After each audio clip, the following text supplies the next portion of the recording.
The sun hung low over Rio Blanco, casting long shadows across the New Mexico territory like fingers reaching for something lost.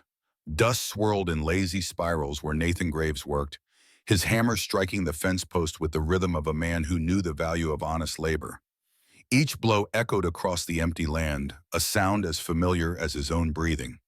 59 years had carved themselves into his face, deep lines around eyes that had seen too much and yet still searched for something more. His shoulders, once broad as an oak beam, now carried a slight stoop that came with decades of ranch work, silver-streaked through hair that had once been dark as coal.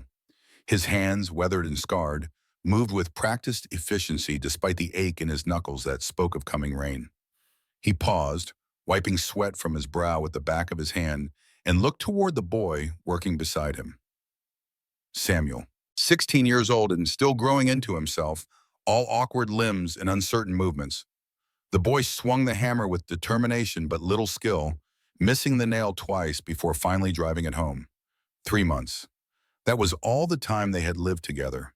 3 months since Samuel had arrived from Boston with nothing but a battered trunk and eyes hollow with fresh grief. 3 months since Nathan had taken him in, honoring a promise made to a dead man. "You're gripping too tight," Nathan said, his voice rough from disuse. He spoke little these days, and when he did, each word carried weight. "Let the hammer do the work." Samuel adjusted his grip, tried again. This time the nail went straight. "Better?" The boy looked up, a flicker of pride crossing his young face. He resembled his father so much it hurt to look at him sometimes. Same brown hair that caught the light, same thoughtful eyes that seemed to take in everything and reveal nothing. Same stubborn set to his jaw when he was determined not to show weakness. Thomas would have been proud. Nathan turned back to his work, pushing the thought away like he pushed away all thoughts of his brother. 3 years had passed since Thomas died. 3 years, and the wound still felt fresh as yesterday. "Grandpa Nathan," Samuel said, then stopped himself. He had taken to calling him that recently, though they had agreed Nathan was sufficient. "Why don't you hire help? The work is hard." Nathan drove another nail home before answering. The boy was trying to be respectful, trying not to mention age directly, good manners from his Boston upbringing. But out here in this hard country, there was no room for pretty words. "I'm old, you mean to say?" Samuel flushed. "I didn't. Old isn't useless, boy. Not yet." Nathan tested the fence post, satisfied with its stability. "Besides, hired help costs money. Money I don't have to spare." It was the truth, though not the whole truth. Nathan had lived alone by choice for too long to easily accept another man's presence. The solitude had become a kind of armor, protecting him from having to explain himself, from having to maintain the small courtesies that society demanded. Samuel was different. Samuel was family. Samuel was the promise. They worked in comfortable silence as the sun continued its descent. The land stretched endlessly around them, 5 acres of stubborn earth that Nathan had coaxed into something resembling productivity. His cabin stood 200 yards away, a simple structure of pine logs with a cedar shake roof. Smoke curled from the stone chimney. The horse barn sat to the left, housing 4 horses and 2 mules. A well, 40 feet deep with a hand crank, marked the center of the small homestead. It wasn't much, but it was his, or at least he had believed it was his, until Thomas's journal revealed otherwise. Nathan pushed that thought away too, one problem at a time. Right now, the fence needed mending before winter came. Everything else could wait. The horses whinnied suddenly, an edge of nervousness in the sound. Nathan straightened, hand instinctively moving toward the Colt Navy 1851 at his hip. The revolver had been with him since the war, through Gettysburg and Antietam and all the bloody spaces in between. Its weight was as familiar as his own bones. "What is it?" Samuel asked, picking up on the tension immediately. "Probably nothing. Coyote, maybe." But Nathan's eyes swept the landscape with the practiced efficiency of a man who had survived too many ambushes to ever fully relax. "Keep working. Stay alert." They continued for another hour as twilight painted the sky in shades of orange and purple. The temperature dropped quickly, as it always did in the high desert. Nathan's breath began to mist in the cooling air. His joints protested each movement, the old injury in his left shoulder from Gettysburg making itself known. "That's enough for today," he finally said. "We'll finish tomorrow." Samuel set down his hammer with visible relief. The boy worked hard, Nathan had to give him that. No complaints, even when the blisters on his palms cracked open and bled. Thomas had raised him right, even if he had raised him in the soft world of Boston streets and gas lamps. They gathered their tools and started back toward the cabin, leading the horses. The light was fading fast now, that brief window between day and night when the desert seemed to hold its breath. That was when Nathan heard it, a sound that did not belong, soft, pained, barely audible above the whisper of wind through the mesquite bushes, the kind of sound that made the hair on the back of his neck stand up. Human breathing, hurt and trying to hide. Nathan held up his hand, stopping Samuel. The boy froze, eyes wide with sudden fear. Nathan drew his Colt smoothly, the motion as natural as drawing breath. He moved toward the sound, boots silent on the dusty ground. Behind a cluster of rocks near a dry creek bed, he found her. An Apache woman, young, collapsed against the stone like a broken bird. Her deerskin dress hung in tatters, exposing her shoulders where deep scratches marked the skin. Dark bruises circled her wrists like bracelets of violence. Her hair, traditionally braided and decorated with leather ties and small feathers, was matted with dust and blood. Her feet, bare except for the remnants of torn moccasins, were cut and swollen. She looked up as Nathan approached, and the terror in her eyes hit him like a physical blow. She tried to move, to crawl away, but her strength was gone. Instead, she slowly raised her hands in a gesture of submission that made Nathan's stomach turn. Then she did something that would haunt him for the rest of his life. She knelt. With shaking limbs and obvious pain, the young woman forced herself onto her knees. Her head bowed. Her voice, when it came, was barely a whisper. "Please don't kill me, old white man. I will do anything you want. Anything. Just please let me live." The words hung in the desert air like smoke. Nathan felt something crack inside his chest, some wall he had built between himself and the rest of humanity. This woman, whoever she was, had been so thoroughly brutalized that her first instinct upon seeing another man was to beg for her life while offering herself as payment. He holstered his gun slowly, making sure she could see the movement. "Nobody's going to hurt you," he said, keeping his voice low and steady. "What's your name?" She lifted her head slightly, confusion flickering across features tight with fear. Her lips, cracked and bleeding, moved soundlessly before she managed to speak. "Ayanna. Ayanna, Nathan repeated. He glanced back at Samuel, who stood frozen with shock. "Boy, get me the canteen and a blanket." Samuel shook himself out of his stupor and ran toward the horses. Nathan turned back to the woman. "Ayanna." She watched him with the wariness of a wild animal, ready to bolt despite her obvious injuries. "Can you stand?" She tried. Nathan saw the effort it cost her, saw the way her legs trembled, and threatened to give out. He stepped forward carefully, telegraphing every movement, and offered his arm for support. Ayanna stared at his extended hand like it might be a snake. Then, with visible hesitation, she reached out. Her fingers were cold as ice, her grip weak. The moment their hands touched, something passed between them. Recognition, perhaps. Not of each other, but of shared pain. Shared survival. Nathan helped her to her feet, supporting most of her weight. Samuel arrived with the canteen and blanket, his young face pale with concern. "Here," Nathan said, offering the water. Ayanna took it with shaking hands and drank desperately, water spilling down her chin. When she finally lowered the canteen, she was breathing hard. Nathan draped the blanket around her shoulders. She pulled it tight, hiding the torn fabric of her dress. "Who did this to you?" Nathan asked. Ayanna's eyes filled with tears, but she blinked them back. When she spoke, her voice was stronger, though still threaded with fear. "3 men, white men. They came to my village 3 days ago, said they wanted to buy horses, but when it got dark..." She swallowed hard. "They grabbed me, tied me, said someone up north would pay good money for Apache women." Samuel made a sound of disgust. Nathan felt cold rage settle in his gut, the kind of anger that had gotten him through the war, the controlled fury that made him dangerous. "Where were they taking you?" "A ranch near Santa Fe. They talked about it when they thought I was asleep. A man named Thornton, Caleb Thornton." The name meant nothing to Nathan, but he filed it away. How did you escape? Last night, they camped by the Rio Grande. One of them got drunk, passed out. The other two, they were distracted, fighting over something. I ran, just ran.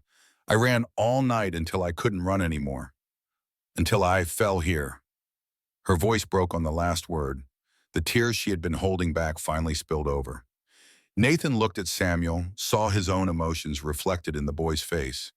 Anger, disgust, and something else. Determination. Can you ride? Nathan asked. Ayanna nodded, though her legs were still shaking. Samuel, help me get her on the horse. We're taking her home. They rode slowly through the gathering darkness. Nathan in front with Samuel behind, Ayanna seated on Nathan's horse between them. She swayed with exhaustion, and more than once Nathan had to steady her. Each time she flinched at his touch, and each time it drove the knife of anger deeper into his chest. What kind of men did this? What kind of world allowed it? But he knew the answer. He had seen enough of human cruelty during the war, had seen men reduced to animals by greed and fear, had seen women and children caught in the machinery of violence that men created and called necessary. The cabin appeared ahead, lamplight glowing warm in the windows. Home, such as it was. Nathan helped Ayanna down from the horse, supporting her weight as they walked to the door. Samuel hurried ahead to open it, and warm air rushed out to greet them. Inside, the cabin was simple but clean. One main room served as kitchen, dining area, and parlor. A stone fireplace dominated one wall. A single bedroom was tucked in the back, where Nathan and Samuel had been sleeping on narrow cots. The furniture was handmade, rough but sturdy. A rifle hung on the wall above the fireplace. Everything spoke of function over comfort, of a life stripped down to essentials. Nathan guided Ayanna to a chair near the fire. She sank into it like her strings had been cut. Samuel, get the medical kit and heat some water. While the boy busied himself with tasks, Nathan knelt in front of Ayanna. He was careful to stay at a respectful distance, aware of how his proximity might frighten her. I need to check your injuries. I won't touch you without your permission. Ayanna looked at him for a long moment, searching his face for deception. Whatever she saw there must have satisfied her, because she nodded slowly. Nathan examined her methodically, years of battlefield medicine coming back to him. The wrist injuries were the worst, deep grooves where rough hemp rope had cut into skin, the kind of mark made by someone struggling desperately to escape. Her ankle was badly swollen, probably a severe sprain rather than a break. The scratches on her shoulders were superficial but needed cleaning. He worked efficiently, washing the wounds with carbolic soap, a relatively new antiseptic method he had read about. The medical world was changing, slowly learning that cleanliness prevented infection. Nathan had seen too many men die of infected wounds to ignore such advances. Ayanna bore his ministrations in silence, only occasionally hissing through her teeth when he touched a particularly tender spot. Samuel brought soup, simple fare made from dried beef and potatoes, but hot and nourishing. Ayanna ate like she was starving, which she probably was. When had she last eaten? Before the men took her? 3 days ago? Only when she finished did Nathan sit back and allow himself to truly look at her. Despite the injuries and exhaustion, Ayanna possessed a quiet dignity. Her eyes, dark as river stones, held intelligence and strength. This was not a woman who broke easily. Whatever she had endured, she had survived. Thank you, she said quietly. You did not have to help me. Yes, Nathan replied, I did. Most white men would not. I'm not most white men.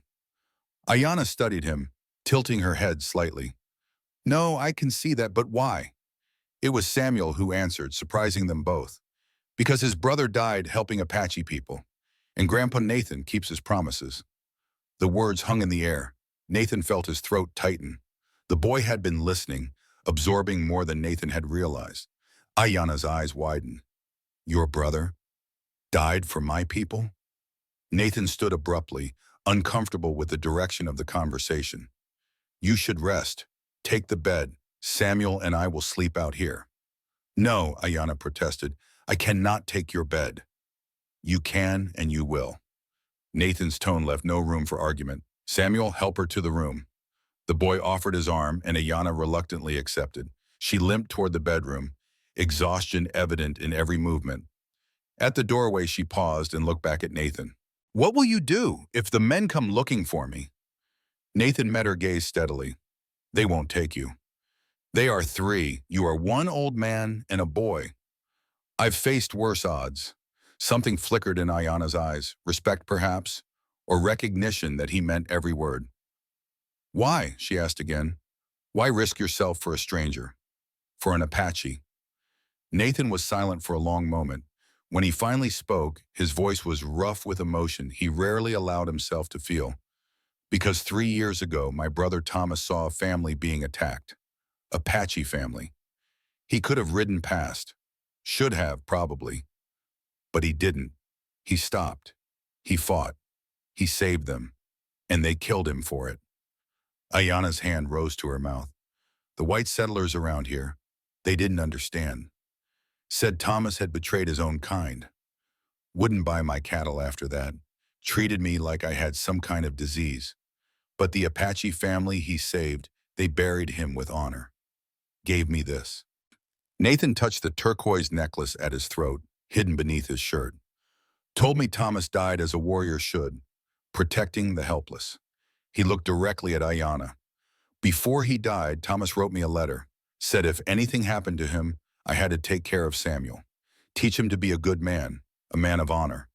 I made a promise to my dead brother. I keep my promises.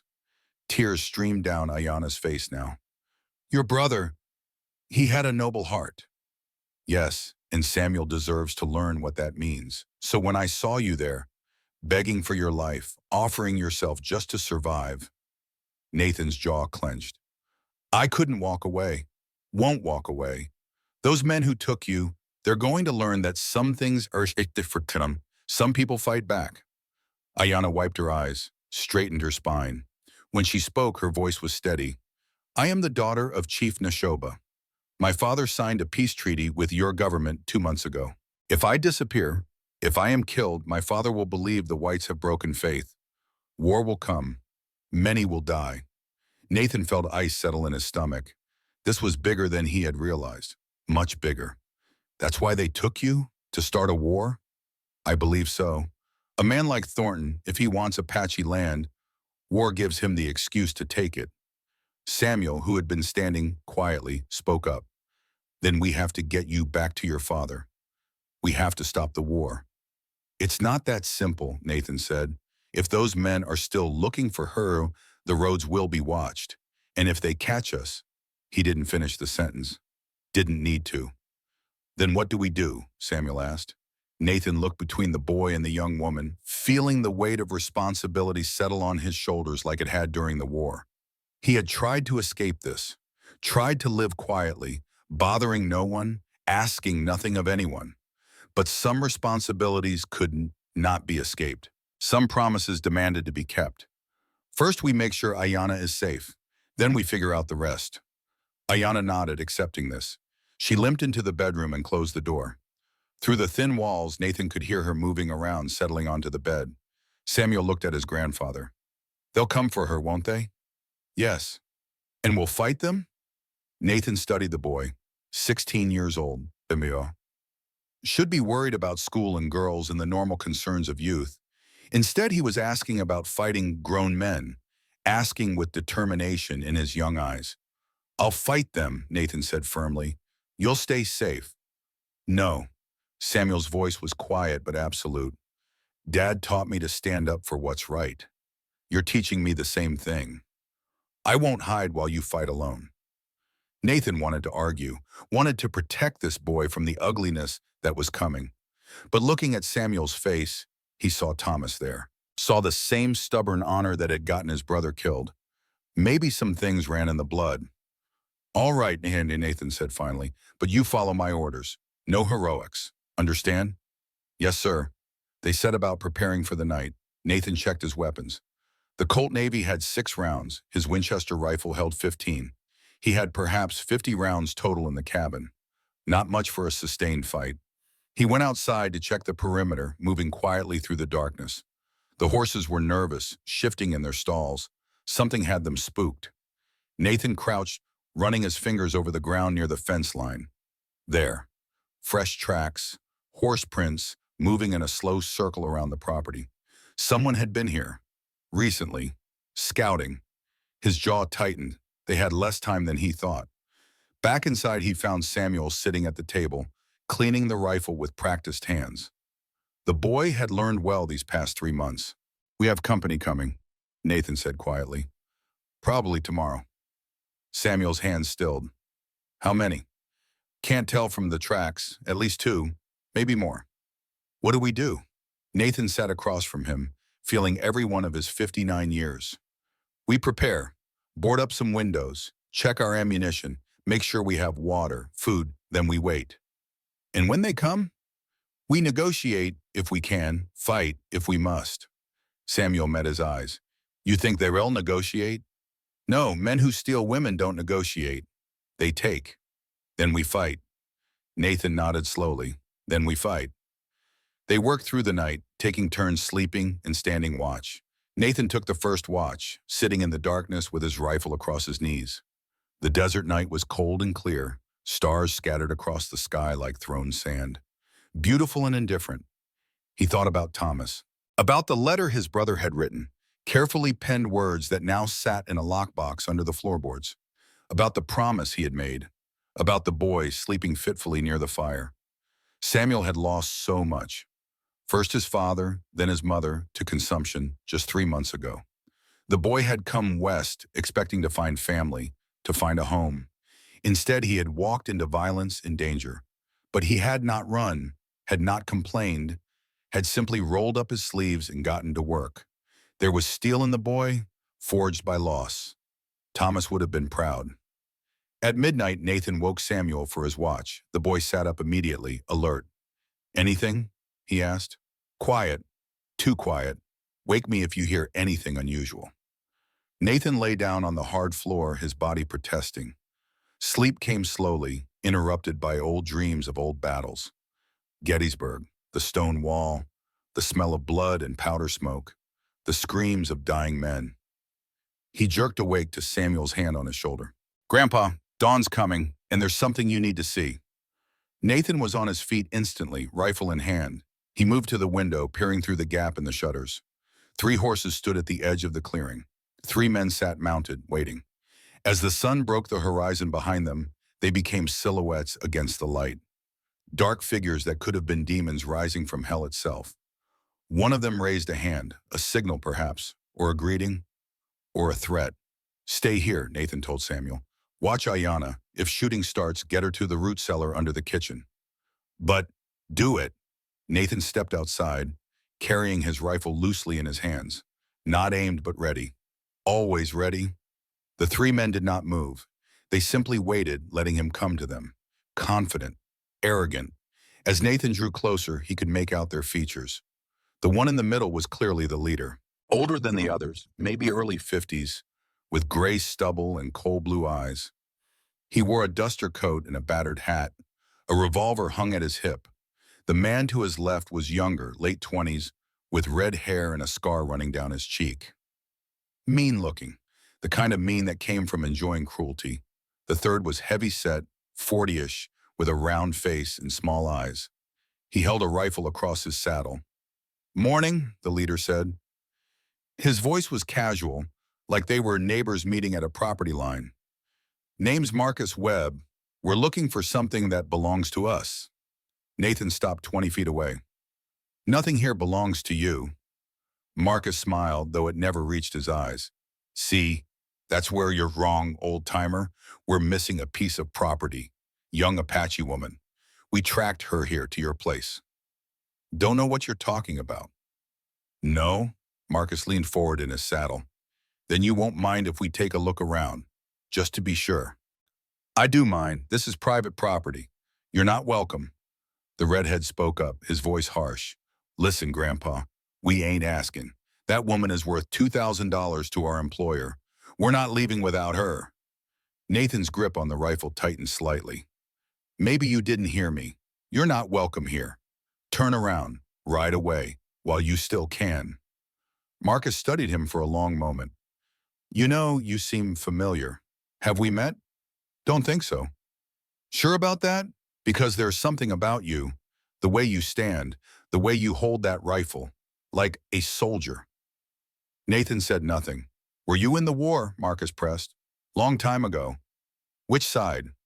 The side that won. Marcus's eyes narrowed, then suddenly widened. Wait, Graves, Nathan Graves. 2nd Virginia Infantry, Gettysburg, Cemetery Hill. Nathan felt his blood run cold. How do you know that? Because I was there too. Fought next to you and your brother. Your brother Thomas. Damn. Marcus shook his head.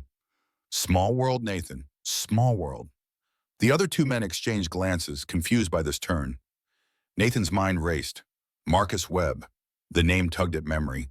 Cemetery Hill. The desperate defense. Men fighting and dying in the summer heat. And yes, there had been a Marcus. Young then, brave with the same blue eyes. Marcus Webb, Nathan said slowly. You were a sergeant. And you were a lieutenant. Saved my life twice, if I recall. Once when that rebel bayonet nearly got me, and again when you dragged me behind the wall when I got shot. Different times, yeah. Marcus's voice turned bitter. Different times, back when we thought we were fighting for something that mattered. Before we learned that honor doesn't pay the bills. What happened to you, Marcus? We fought for the right side, fought to free people, and now you're trafficking in them? Don't preach at me, Nathan. The war ended. We went home, or tried to, but there was nothing there. No jobs, no prospects, just poverty and people who didn't want to remember what we'd done. So I did what I had to do to survive. By becoming exactly what we fought against. Marcus's face hardened. Easy to judge from your high horse. But I got a daughter to feed. She needs medicine, needs care, and this job pays. So save your righteousness. Nathan felt a flicker of something. Not quite pity, but understanding. The war had broken so many men, had taken their ideals and ground them into the mud. But understanding did not mean acceptance. I'm sorry about your daughter, Nathan said. Truly, but you're not taking the woman in my house. That's final. The heavy-set man spoke for the first time. Mr. Webb, we don't got time for this. Let's just rush him. He's one old man. Shut up, Tom, Marcus said without looking away from Nathan. This old man could probably kill all three of us before we cleared leather. I know. I saw him do it at Gettysburg.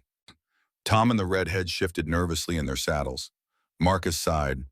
Nathan, I'm going to give you something I don't give many people. A choice. Hand over the woman and I'll give you $500. That's more than most men see in a year. You can live comfortable, or, he let the word hang, or we come back with more men, and we take her anyway. And you and whoever's in that cabin with you, you don't survive it. Nathan thought of Samuel, thought of the boy's faith in him, in the idea that doing right mattered. Thought of Thomas, dying to save strangers because it was the right thing to do. Some choices weren't really choices at all. Come back if you want, Nathan said quietly. Bring your army, but you're not getting her. Not now, not ever. Marcus stared at him for a long moment. Then he shook his head slowly, something like regret crossing his face.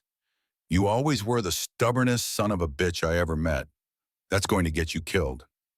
Maybe, but I'll die standing. Yeah, Marcus turned his horse.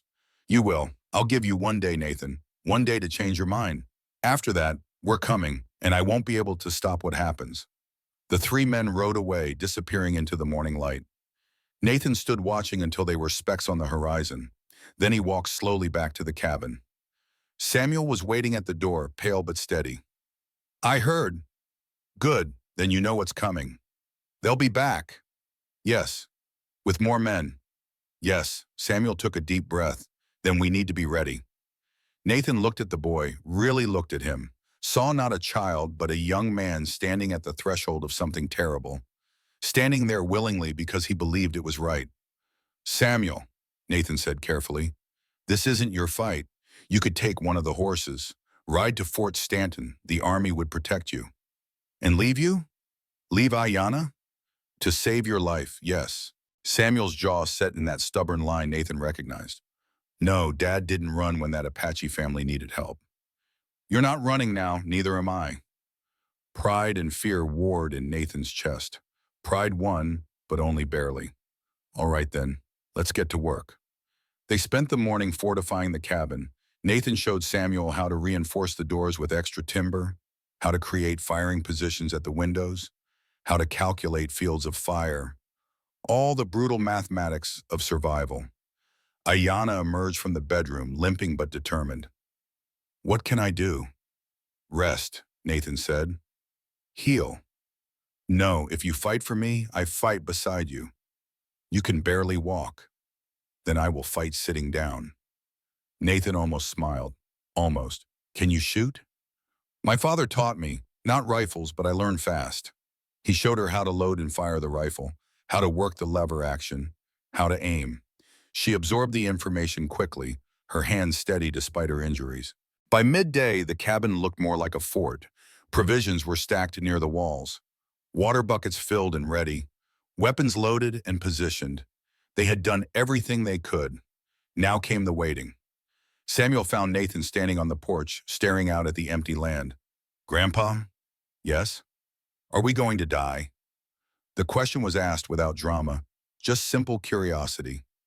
A boy trying to understand the world. Nathan considered lying, considered offering false comfort. But Samuel deserved truth. "Maybe, probably not, but maybe." "Are you scared?" "Yes." Samuel seemed surprised by the admission. "But you fought in the war. You faced worse than this." "Being scared isn't about experience," Nathan said. "It's about having something to lose. In the war, I was young and stupid and didn't really believe I could die. Now I'm old enough to know better.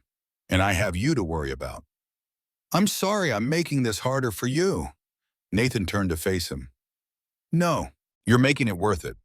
Everything I do so that you can live in a world where doing the right thing still matters, where promises are kept, where honor means something. Like Dad, like your dad, like you're going to be." They stood together in silence, grandfather and grandson, waiting for the violence they knew was coming. The sun climbed higher. The heat built. Nothing moved on the horizon. Mid-afternoon, Ayanna joined them. She had fashioned a crutch from a piece of wood, allowing her to walk without assistance. "I want to tell you something," she said, "about my father, about why this matters." They listened as she spoke of Chief Neshoba, of the peace treaty, of the delicate balance that kept the territory from erupting into war. She spoke of her people's history, of the promises broken, the treaties ignored. She spoke of hope, fragile and precious, that maybe this time would be different. "If I die," she said quietly, "my father will believe the whites killed me. The treaty will end, war will come, hundreds will die, maybe thousands, all because men like Thornton want land they have no right to." "We won't let that happen," Samuel said with absolute conviction. Ayanna smiled sadly. "You are a good boy, but you do not understand how big this is, how powerful these men are." "Don't need to understand it," Samuel replied. "Just need to stand against it." Nathan felt his chest tighten with emotion he rarely allowed himself. The boy had learned well, too well perhaps. Evening came. They ate a simple meal, knowing it might be their last peaceful dinner. Nathan told stories of the war, carefully edited versions that left out the worst horrors. Samuel listened with bright eyes. Ayanna watched them both, something like wonder on her face. "You are a strange family," she said, "but a good one." "Not family," Nathan corrected gently. "Not by blood. Blood does not make family. Choice does, and you have chosen each other." She was right, Nathan realized. This boy who had arrived 3 months ago a stranger. This woman he had found broken and afraid just yesterday. Somehow they had become something that mattered, something worth protecting. Night fell like a curtain. They took turns on watch. Nathan took first shift, sitting in darkness with his rifle. The stars wheeled overhead, indifferent to human drama. Sometime after midnight, Nathan heard it, the faint jingle of a bridle, the soft snuffle of horses. They were out there, watching, waiting. He woke Samuel with a hand on his shoulder. "They're here." Samuel was alert immediately. "How many?" "Can't tell yet, but more than 3. They roused Ayanna, who hobbled to her position near the back window. Each of them knew their role, had practiced it throughout the day. The attack, when it came, started with a voice from the darkness. "Nathan Graves, last chance. Send the woman out, and we'll let you live." Nathan did not respond. Words were useless now. Have it your way! A torch arced through the air, landing on the roof. Then another. Fire blossomed in the night. Samuel, the water, Nathan barked. The boy grabbed a bucket and scrambled up the ladder to the loft, poured water on the flames. Another torch came. Then gunfire, rattling against the thick log walls. Nathan fired back, aiming for muzzle flashes, heard a scream. One down. Samuel came sliding back down the ladder. More coming from the back. Ayanna, you got the back window? Yes. She fired, the crack of the rifle loud in the enclosed space. Another scream from outside. For 20 minutes, it was chaos. Fire and smoke and gunfire. Nathan lost track of time, of everything except loading and firing, shouting commands, keeping his small family alive. Then, as suddenly as it started, it stopped. Silence fell. Nathan's ears rang. Smoke stung his eyes. His shoulder ached from the rifle's recoil. Everyone all right? He called. Yes, Samuel answered. Yes, Ayanna confirmed. They waited, listened. Outside, horses moved away, retreating. It wasn't over. This was just the first test. As dawn approached, Nathan finally allowed himself to relax slightly. They had survived. For now, Samuel slumped against the wall, exhausted but uninjured. Ayanna sat by her window, rifle still in her hands, looking like a warrior from ancient times. You did good, Nathan told them both. Real good. They'll come back, Ayanna said. I know. With more men. I know. We cannot win. Nathan was quiet for a moment. Then he stood, walked to the small, locked box under the floorboards, pulled out Thomas's journal, the one Samuel had found in the loft weeks ago, but hadn't fully understood. There might be a way, Nathan said slowly. Your father, Ayanna, Chief Neshoba, he knew Thomas. They talked about the land rights, about the old treaties. He opened the journal to the last entry. Read it aloud. August 1882. Today I met with a lawyer in Santa Fe. He confirmed what Chief Neshoba told me. The Treaty of 1868 gives the Apache permanent rights to the land from Rio Blanco to the Sacramento Mountains. The government cannot legally sell this land. I have obtained a copy of the original treaty, hidden it somewhere safe. This could change everything. This could bring justice. Samuel leaned forward. Where did he hide it? Nathan shook his head. The next page is torn out, but there's this. He touched the turquoise necklace at his throat. The Apache family gave me this after Thomas died, said it was a key to justice. I always thought it was just a metaphor. Ayanna gasped. May I see it? Nathan removed the necklace, handed it to her. She turned it over in her hands, examining the stone carefully. Then her fingers found something, a tiny seam in the turquoise itself. There, she breathed, a hidden compartment. She pried at it gently. The stone split open. Inside, tucked into a space barely larger than a fingernail, was a tiny rolled piece of paper. Ayanna unrolled it with shaking hands. On it, in Thomas's neat handwriting, was an address. Fort Union Archive, Box 247. Fort Union is 60 miles from here, Nathan said. A day's hard ride. If the treaty Thomas mentioned is there, then Thornton has no legal claim to the land, Samuel finished. His whole scheme falls apart. But we have 1 day, Ayanna said. Marcus Webb gave you 1 day. It is almost gone. Fort Union is 2 days round trip. Nathan looked at Samuel. Unless someone takes the mountain route, dangerous but faster, could do it in 18 hours. I'll go, Samuel said immediately. No. You're injured from the fight. Ayanna can't ride. It has to be me. Nathan wanted to refuse, wanted to keep the boy safe, but Samuel was right. And more than that, this was the moment when a boy became a man, when he chose to step forward, knowing the risks, just like Thomas had. All right, Nathan said, the word tearing out of him. But you take the rifle and you ride like hell. Don't stop for anything. Samuel stood, determination written in every line of his young body. He looked so much like his father in that moment that Nathan's throat closed. I'll make it, Samuel said. I promise, he prepared quickly. Packed light, took the fastest horse. As he mounted up, Nathan grabbed his arm. Samuel, listen to me. Your life is more important than that paper. You understand? If you run into trouble, you run. You survive. I understand, but I'm going to do both.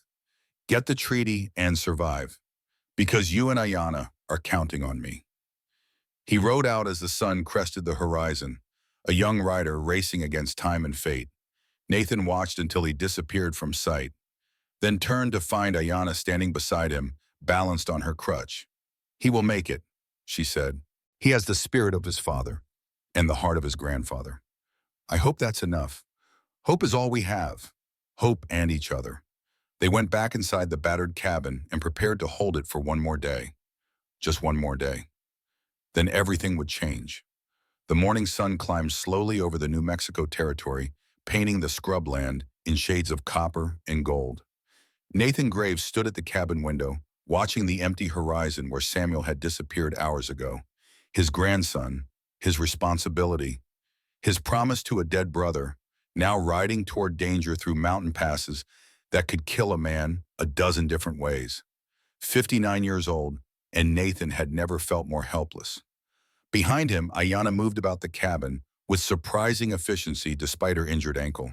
She had refused to remain idle, had insisted on helping prepare for what they both knew was coming. Now she was checking their ammunition, counting bullets with the focused intensity of someone who understood exactly what those numbers meant. 42 rounds for the Winchester, she said quietly. 18 for your revolver. Not enough. Never is. Nathan turned from the window, studying her in the morning light. Yesterday she had been a broken thing, terrified and begging for her life. Today she moved like a warrior preparing for battle, her dark eyes clear and determined. The transformation was remarkable. Or perhaps she had always been this way, and terror had simply obscured her true nature. You should tell me about your father, Nathan said, about Chief Neshoba, in case... He didn't finish the sentence. Ayana understood. In case Samuel didn't make it back. In case they died here today. Someone should know the full story. She settled into a chair, wincing as her ankle protested. My father is 62 years old, and he has seen more war than any man should. Fought the Spanish, the Mexicans, the Americans, lost 2 wives, 3 sons, countless brothers. When I was born, he named me Ayana. It means eternal blossom. He said I was his hope that something beautiful could grow even in blood-soaked soil. Nathan listened, hearing the love in her voice, the pain. 2 months ago, representatives from your government came. They offered a treaty. Real peace, they said. Land rights guaranteed. No more raids, no more war. My father did not trust them, but he was tired, so tired of watching our people die. So he signed. And men like Thornton saw opportunity, Nathan said. Yes, if the treaty holds, the land stays Apache. But if war starts again, if we break the peace, then the government can take it all. Legally, Thornton and men like him can buy it for nothing. She looked at Nathan directly. I am not just a woman to them. I am a trigger. A way to start a war without appearing to start it. The calculation was brutally simple. Kidnap the chief's daughter. Make it look like settlers did it. The Apache attack in revenge. The government declares them hostile, tears up the treaty, opens the land for sale. Everyone profits except the people who were there first. Your brother understood this, Ayana continued. He found proof. The treaty my father signed is binding. The land cannot be sold, cannot be taken. But paper means nothing if no one enforces it. Samuel will get that paper. He'll bring it back. You have great faith in a boy. He's not just a boy anymore. He became a man the moment he chose to ride out. Ayana smiled sadly. You care for him deeply, as my father cares for me. That is why this works. That is why men like Thornton can threaten us. Because we love, and love makes us vulnerable. Nathan had no answer to that. She was right. Love was the greatest weapon anyone could use against you. He had learned that when Thomas died, had sworn never to let anyone matter that much again. Then Samuel arrived, and Nathan found himself caring despite his best efforts. Now here he stood, waiting for armed men to come kill him, all because he couldn't turn away from a stranger in need. Thomas would have laughed at the irony. Tell me about the war, Ayana said suddenly, the one you fought. Nathan tensed. He rarely spoke of those years. The memories were too heavy, too stained with blood and failure. Why? Because I want to understand the man who is willing to die for me, and because we may not have many more chances to talk. She was right about that, too. Nathan settled into his chair, rifle across his knees, eyes still watching the window. When he spoke, his voice was distant, remembering. I was 23 when it started, young and stupid and full of ideas about glory. My brother Thomas was only 8, too young to go. He begged me not to leave, but I went anyway. Thought I was going to save the Union. Thought I'd be home by Christmas. But you were not. No, 4 years. 4 years of mud and blood and watching boys die screaming for their mothers. Gettysburg was the worst. July 1863, hottest summer I ever lived through. We held Cemetery Hill against wave after wave of Confederate attacks. Men fell like wheat before a scythe. The ground turned red. The air tasted like copper. He paused, seeing it all again. The stone wall, the smoke. Marcus Webb, younger then, bleeding from a shoulder wound but still fighting. That's where I met Marcus. He was brave, I'll give him that. Stupid brave, the kind that gets you killed. Saved his life twice that day.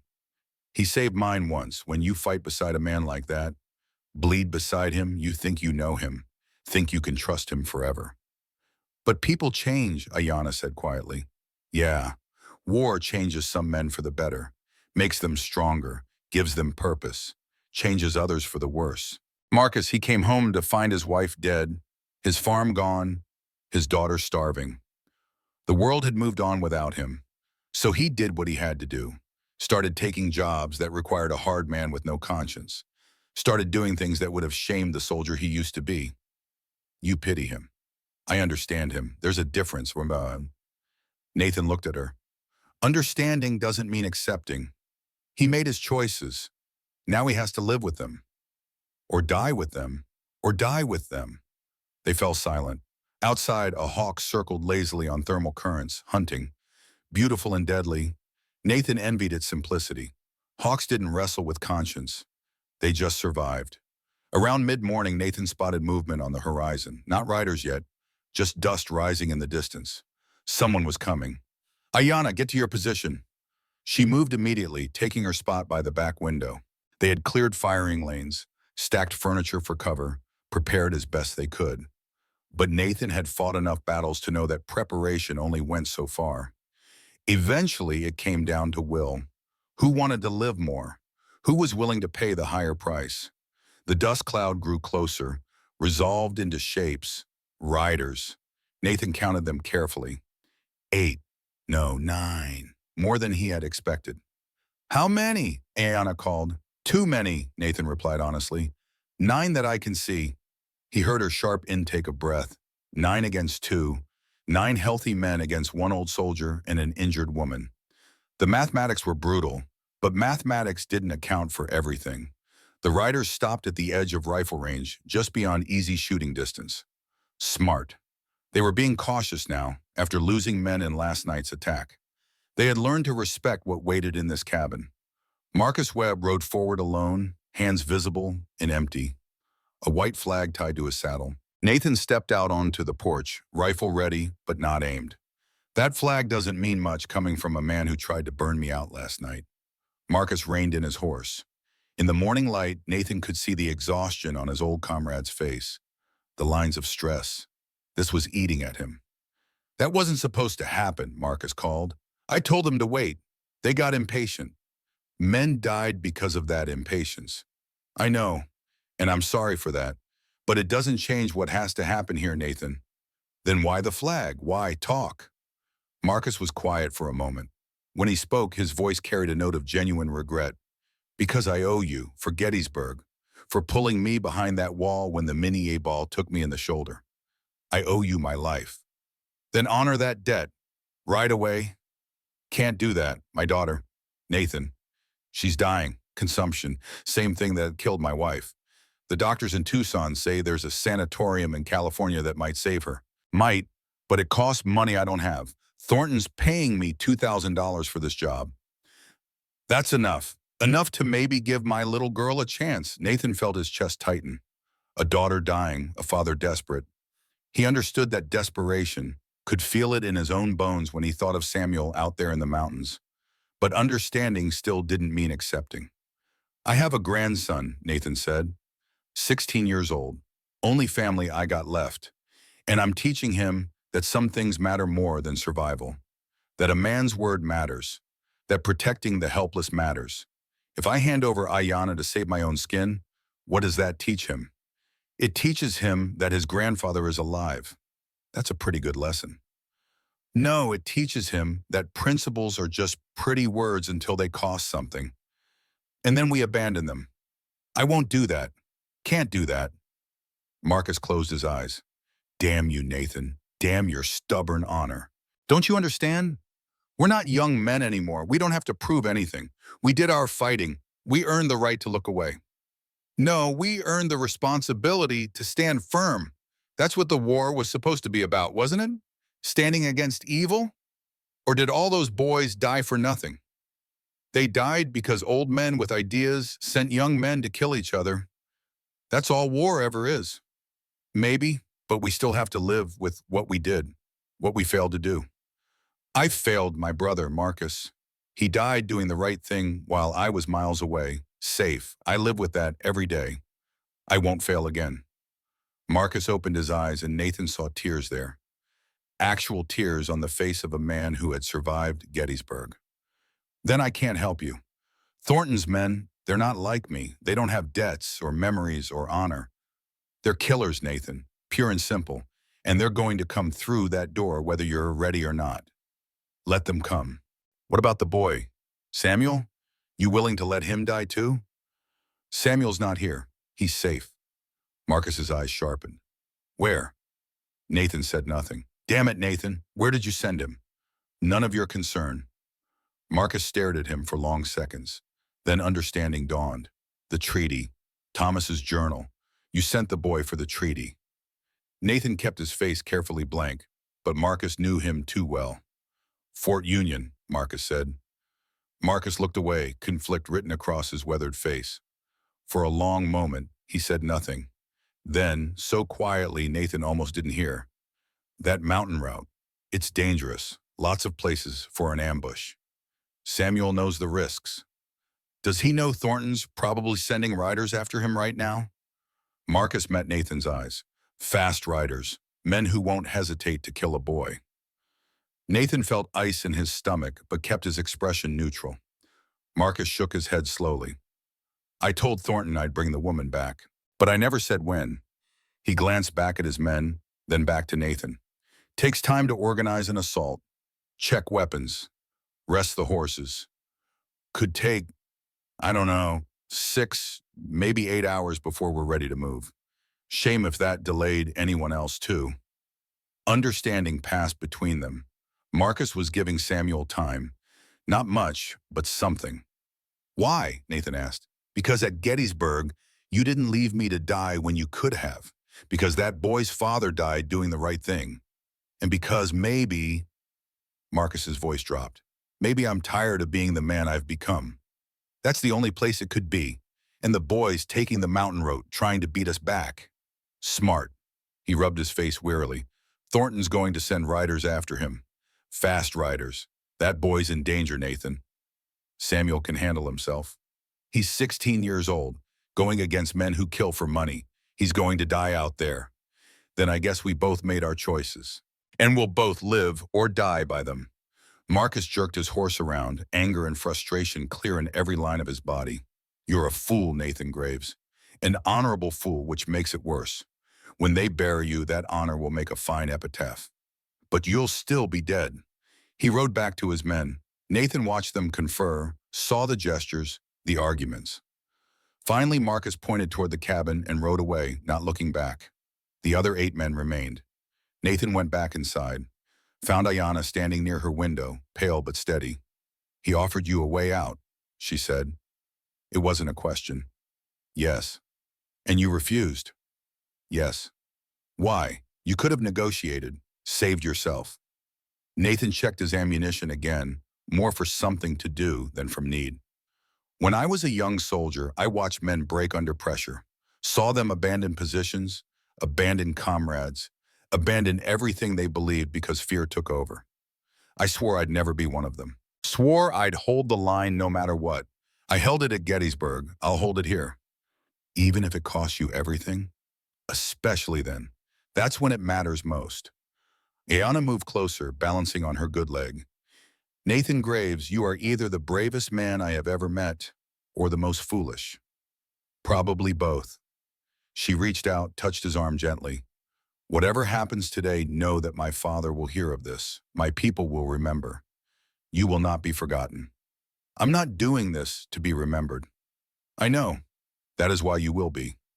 They took their positions and waited. The attack, when it came, was methodical, professional. These weren't drunk raiders looking for easy prey. These were men who knew their business. It started with covering fire, rifles crackling from 3 directions. Nathan and Ayanna stayed low, conserving ammunition. The bullets thudded into the log walls, splinters flying but the structure holding firm. Then movement. 2 men sprinting toward the front door, using the covering fire as protection. Nathan rose, sighted, fired. The lead man went down hard, clutching his leg. The second man dove for cover. Nathan fired again, missed. More gunfire from the back. Ayanna returned fire, her shots measured and careful. She had learned well during yesterday's crash course. They are testing us, she called, learning our positions. She was right, this wasn't a real assault. This was reconnaissance by fire, seeing where the defenders were strong, where they were weak. Nathan pulled back from the window, moved to a different position. An old cavalry trick, never fire twice from the same spot. The covering fire increased, focusing on where Nathan had been. Good. They thought they had him pinned. He rose at a different window, found a target, fired. The man dropped, hit in the shoulder. That broke the assault. The attackers pulled back, dragging their wounded with them. Silence fell. 2 down, Nathan said, 6 left. We hurt them. Not enough. They'll come again.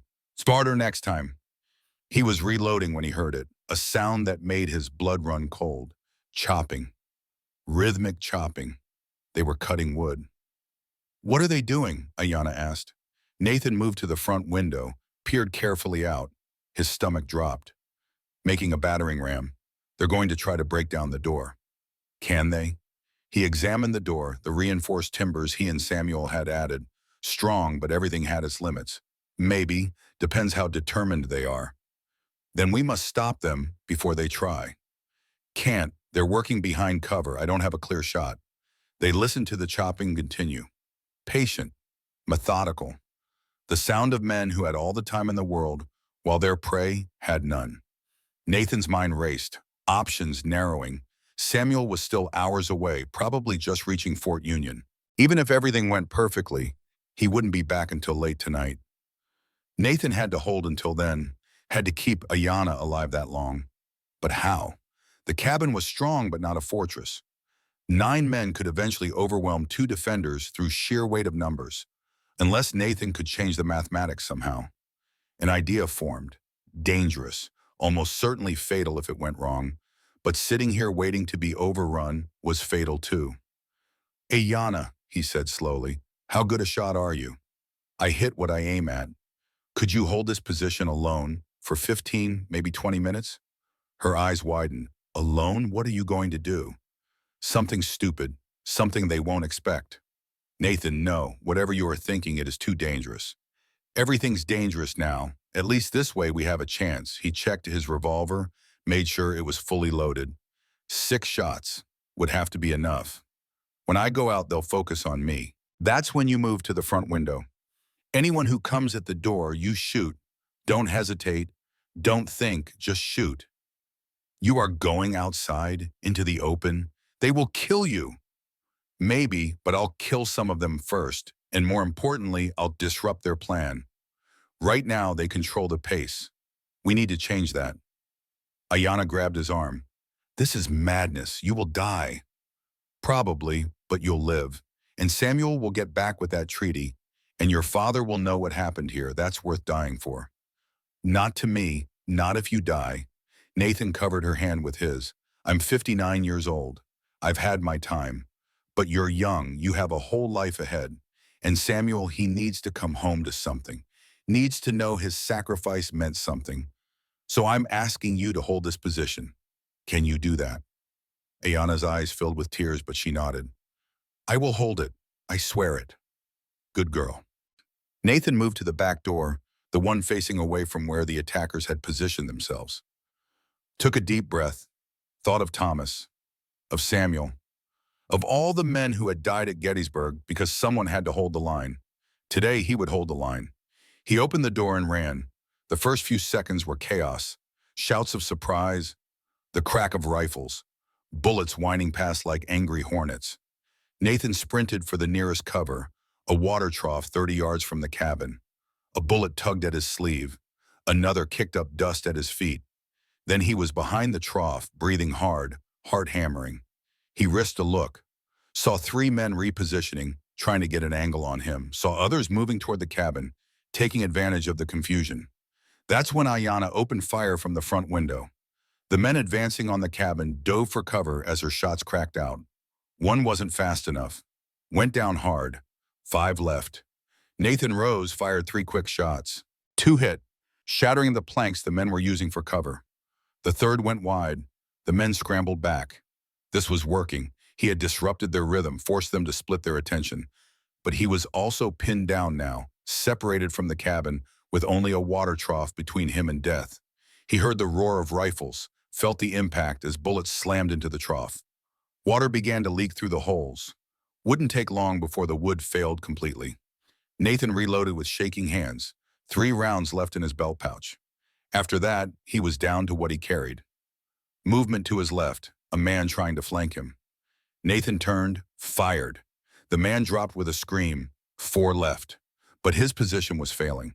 The trough was being systematically destroyed, wood splintering under repeated impacts. Another minute, maybe 2, and he would have no cover at all.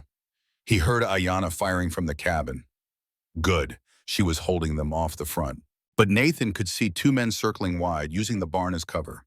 If they got around behind him, he was finished. He fired his last 2 rounds at the circling men, missed both times. They disappeared behind the barn. Nathan's revolver clicked empty. This was it. This was how it ended, trapped behind a disintegrating trough, out of ammunition, with men closing in from 2 sides. He thought of Samuel riding hard through mountain passes. The boy would make it. Nathan was sure of that. Samuel had his father's determination, his grandfather's stubborn refusal to quit. He would get the treaty, would bring it back, would find Nathan's body and know that he had died keeping his promise. Could a man ask for more than that? The 2 men emerged from behind the barn, rifles raised. Nathan tensed, preparing for the bullets that would end this. Then gunfire erupted from an unexpected direction. The 2 men jerked and fell. Behind them stood Marcus Webb, his rifle smoking. What? Nathan couldn't process what he was seeing. Marcus walked forward slowly, his face a mask of conflicting emotions. Behind him, the remaining men looked confused, unsure whether to shoot or wait. I told you, Marcus called out. I owed you a debt for Gettysburg. Reckon this makes us even. One of the other men shouted, Webb, what the hell are you doing? Something I should have done from the start. Standing with my friend instead of against him. Thornton will kill you for this. Let him try. The men hesitated, then began to back away. They were hired killers, not idealists. Without Marcus to lead them, without clear odds in their favor, they wanted no part of this fight. They mounted their horses and rode off, leaving their dead behind. Marcus walked over to where Nathan crouched behind the ruined trough, extended his hand. Help you up, Lieutenant? Nathan took the hand, let Marcus pull him to his feet. His legs were shaking, adrenaline crash hitting hard. Why, Nathan asked? Because you were right about honor, about standing for something. I let Thornton's money twist me into something I hate. My daughter, she deserves a father she can be proud of. Not one who sells women like cattle. Your daughter will understand, or she won't. Either way, I'll face her knowing I finally did the right thing. Marcus looked toward the cabin. The woman in there, she's safe? Thanks to you. And the boy, Samuel? Riding for Fort Union. Should be back by tonight. Marcus nodded slowly. Then my advice is to get ready for Thornton himself. He'll come when he hears his men failed. And he won't come alone. Let him come. You keep saying that. Might want to consider running instead. Nathan managed a tired smile. You know me better than that. Yeah, I do. Marcus mounted his horse. One more thing. There's a woman in Tucson, Sarah Crow. She worked for Thornton. She has records, names of every woman he bought and sold. If your boy gets that treaty, and if Sarah testifies, you can destroy Thornton completely. Where can I find her? She'll find you. I sent word already. She's brave, Nathan. Braver than me. She's been wanting to bring Thornton down for years. Just needed someone to stand with her. Why are you telling me this? Marcus looked at him for a long moment. Because men like us, we don't get many chances to be on the right side of history. The war taught me that. Took me 30 years to remember it. But I'm remembering now. He rode away slowly, back straight, looking more like the sergeant Nathan had known at Gettysburg than the broken man who had attacked the cabin. Nathan stood watching until Marcus disappeared. Then, legs nearly giving out, he stumbled back to the cabin. Ayanna was at the door, tears streaming down her face. You foolish, wonderful man! You could have died! Didn't, though. Only because Marcus changed race. He did right in the end. That's what matters. She helped him inside, and Nathan collapsed into his chair. Every muscle screamed. His hands shook uncontrollably. He was too old for this. Way too old. But he had held the line. One more time. They rested through the afternoon, taking turns on watch. But no one else came. The assault was over. For now. As evening approached, Nathan heard horses. He grabbed his rifle, moved to the window, then relaxed. Samuel was home. The boy looked exhausted, covered in dust, his horse lathered and spent. But he was alive, and he was carrying a leather tube. Nathan was out the door before he could think, pulling Samuel from the saddle, checking him for injuries. I'm okay, Grandpa. I'm okay. You're sure? No one followed you? No one. I was careful. Did you get it? Samuel held up the leather tube. Fort Union Archives, Box 247, just like the note said. They went inside. Samuel practically collapsed into a chair while Nathan carefully extracted the document from the tube. It was old, the paper yellowed with age. But the words were clear, the seal of the United States government pressed into wax at the bottom, and President Andrew Johnson's signature. Bold and unmistakable. Treaty of 1868, Nathan read aloud. Article 3, the land from Rio Grande River to Sacramento Mountains is hereby granted in perpetuity to the Apache people. The government of the United States shall not sell, transfer, or otherwise convey this land under any circumstances. Ayanna pressed her hand to her mouth. It is true, my father was right. The land cannot be sold. Thornton's whole scheme falls apart, Samuel said.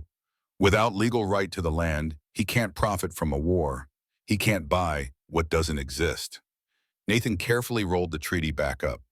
This changes everything. With this, we can stop him. Stop all of it. But even as he said it, doubt crept in. Paper was one thing. Enforcement was another. Thornton had money, connections, power. A treaty signed decades ago might not be enough. As if summoning him with the thought, they heard horses again. Many horses. Nathan moved to the window. His blood ran cold. At least 30 riders. In the center, mounted on a white horse, sat a man in an expensive suit. Even from this distance, Nathan could see the arrogance in how he sat. The certainty that he controlled everything he surveyed. Caleb Thornton had come himself. Stay inside, Nathan ordered. Both of you. Grandpa, no. That's an order, Samuel. Nathan stepped out onto the porch, the treaty tube in one hand, his rifle in the other. The 30 men arranged themselves in a semicircle, blocking any escape. In the center, Thornton dismounted with casual grace. He was perhaps 55, silver-haired and handsome in a way that spoke of wealth and privilege. His suit probably cost more than Nathan made in a year. His boots were polished to a mirror shine. Everything about him screamed power. Nathan Graves, Thornton said, his voice smooth as expensive whiskey. I've heard a great deal about you. Stubborn old man who doesn't know when he's beaten. I know exactly when I'm beaten. This isn't it. Thornton smiled. Oh, I think it is. You see, I have 30 men. You have what? 2 bullets left? 3? The mathematics aren't favorable. Mathematics change. Nathan held up the treaty tube, especially when you're operating outside the law. Thornton's smile faltered slightly. What do you have there? The Treaty of 1868, the real one. The one that says you can't buy this land because it belongs to the Apache. The one that makes your whole plan illegal. For the first time, Thornton looked uncertain. Where did you get that? Does it matter? What matters is I have it. And come morning, I'm taking it to the territorial governor, along with testimony about what you've been doing. Kidnapping, trafficking, attempted murder. You're done, Thornton. Thornton was silent for a moment. Then he began to laugh. Actually laugh, head thrown back. You think a piece of paper will stop me? I have senators in my pocket, judges who owe me favors.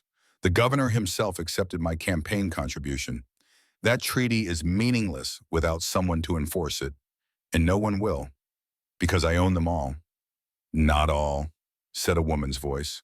A rider emerged from the group, a woman perhaps 30, with blonde hair and determined eyes. She dismounted, walked forward to stand beside Nathan. My name is Sarah Crow, she said. I worked for Mr. Thornton for 3 years. I kept records. Every woman he bought, every child, every illegal transaction. And I'm prepared to testify to one in federal court if necessary. Thornton's face went pale. Sarah, I treated you well, gave you a home. You made me a prisoner, but I'm free now, and I'm going to make sure every other woman you hurt goes free too. Thornton's hand moved toward his gun. Nathan's rifle came up instantly. Don't! They stood frozen, 30 guns aimed at Nathan, Nathan's gun aimed at Thornton, Sarah standing firm between them. Into the silence, Ayana's voice called from the cabin. My father is Chief Neshoba. If anything happens to me, war comes. Not just a small war, a real war. Every Apache from here to Arizona Territory will fight, and you, Mr. Thornton, will be the reason. Your name will be cursed forever. Thornton's eyes darted toward the cabin, then back to Nathan. He was calculating. Nathan could see it, weighing options, counting pa. This isn't over, Thornton finally said. Yeah, Nathan replied, it is. For a long moment, nothing happened. Then Thornton mounted his horse, jerked it around, and rode away. His men followed, leaving Nathan and Sarah standing alone in the dust. The sun was setting, painting the sky in shades of red that looked like blood and fire and endings. Samuel and Ayana emerged from the cabin. For several heartbeats, the four of them just stood there, not quite believing it was over. Then Samuel laughed, actually laughed, the sound bright and free. We did it. We actually did it. We did, Nathan agreed, feeling suddenly very old and very tired.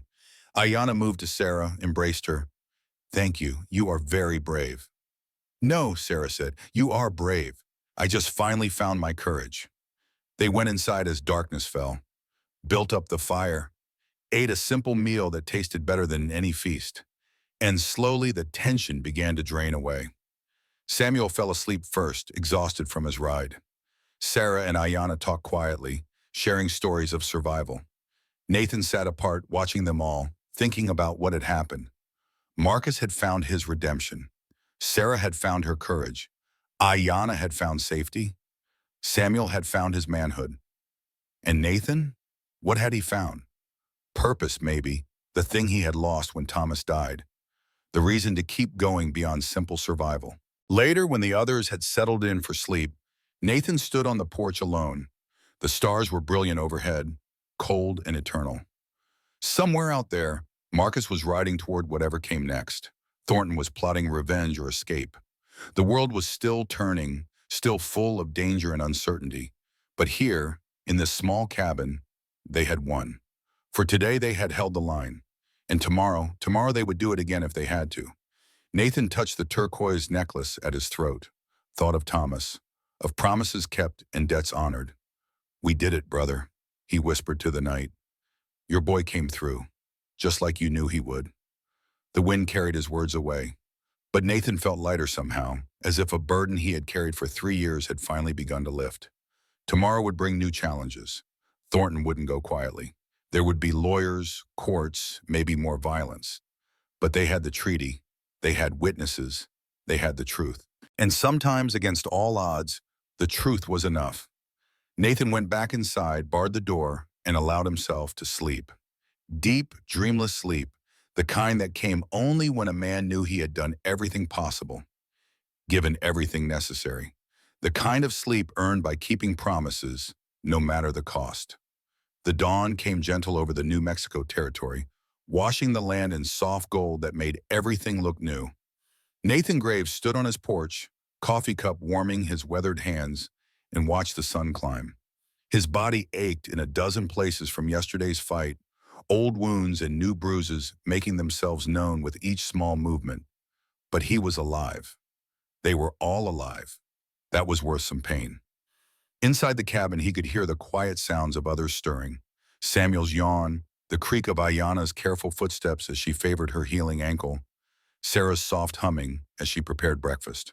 3 days ago, Nathan had lived alone in this cabin, speaking to no one, needing no one. Now it was full of life and purpose, and something that felt dangerously like hope. He wasn't sure how he felt about that. The coffee was strong and bitter, the way he liked it. He sipped slowly, thinking about what came next.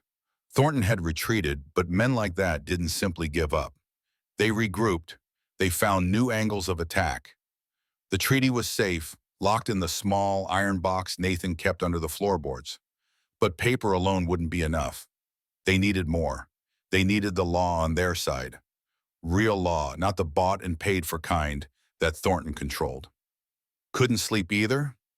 Samuel emerged from the cabin, still rubbing sleep from his eyes. The boy had grown in these past days, not physically, though there was that too. But something in his bearing had changed.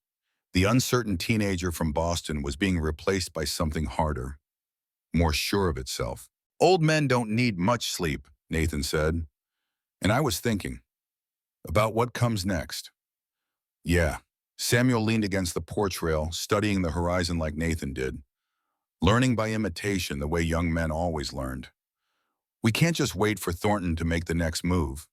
We need to take the fight to him. Fight's already been taken far enough. We held what mattered. Now we let the law handle it. You think the law will handle it, after what Thornton said about owning judges and senators? Nathan didn't answer immediately. The boy was right to be skeptical. They had won the battle, but the war was far from over. There are still good men in positions of power, Nathan finally said. Men who care about justice. We just need to find them. And if we can't, then we do what we've been doing. We stand firm. We hold the line. Samuel nodded slowly, accepting this. Grandpa, can I ask you something? Always. Were you scared yesterday when you went out there alone? Nathan set down his coffee cup, considering the question, considering what truth the boy needed to hear. Terrified. So scared my hands were shaking, and I thought my heart might give out. Samuel looked surprised. But you did it anyway. That's what courage is, son. Not the absence of fear, but doing what needs doing despite the fear. Your father understood that, died proving it. I want to be like him, like you. You already are. Yesterday, when you rode through those mountains alone, knowing Thornton's men might be hunting you, you became exactly the man your father wanted you to be. Pride flickered across Samuel's young face, quickly hidden but unmistakable. The boy was learning to be stoic, to keep his emotions close. Nathan wasn't sure that was entirely a good thing, but it was how men survived out here. Ayanna appeared in the doorway, balancing on her crutch. Her ankle was healing well, the swelling reduced, but it would be weeks before she could walk normally. Chief Neshoba will be worried, she said without preamble. I have been gone 5 days. He will think me dead. Nathan had been avoiding thinking about that. Returning Ayanna to her father meant a journey into Apache territory, meant facing Chief Neshoba, explaining what had happened, meant confronting a father's rage and grief and relief all mixed together. It would not be an easy meeting. We'll take you home, Nathan said. Today, if you're strong enough to ride. I am strong enough. Then we go. Samuel, start saddling horses, 3 of them. Sarah can stay here and watch the place. Sarah emerged behind Ayanna, a wooden spoon in her hand. I'm coming with you. It's dangerous. Thornton might do a lot of things. But I've been hiding from him for 3 years. I'm done hiding. Besides, Chief Neshoba should hear my testimony too.